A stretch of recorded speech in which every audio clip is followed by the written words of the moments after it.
how were you able to talk to, roughly 100 customers?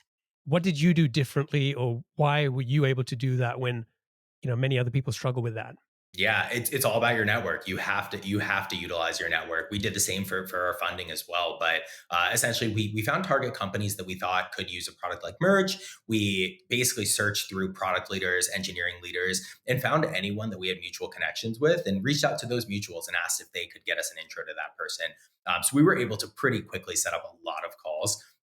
There were days where we talked to probably five different companies. And again, it was all through the power of the network.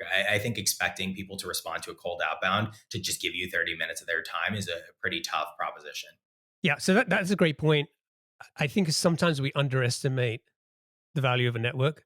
You want to go out there and you want to talk to people. So you're like, how do I reach those people? How do I build an email list? How do I cold email these people?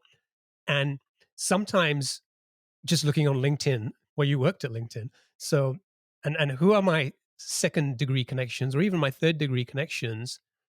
You might be quite surprised who's out there that you can get an introduction to and start talking to. And as you guys have proven, that's a more of a successful approach to having those conversations. I want to talk about one thing you said right from the outset. We felt like we had product market fit from those conversations.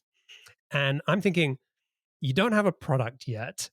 So how do you know you're at product market fit? What was happening in those conversations that made the two of you feel so confident that you were onto the right idea product here? So I think, of course, it's tough to say we actually had product market fit. We knew for a fact. I would say we were heavily, heavily confident in that. And a big part of that was that, when we were talking to these customers, they were like, we have a whole team of people working on this. We would pay you hundreds of thousands of dollars for your product. But unfortunately, it's just not possible to build what you want to build. And the cool thing was that both of our companies had built it internally, not quite the same way that we did it, but in a way that we knew it was possible. And so we were like, hey, if people are saying they're going to pay a lot of money for this, they already have a team doing this. And we know that we're able to solve this problem, then we know that this is going to succeed. And out of 100 people, I think, my co-founder talks about this, but maybe three said, no, we are not going to use a product like this. They said more than that. What did they tell you? They said no one would ever use a product like this. Didn't one of them say to you, you should probably just give up on the idea now?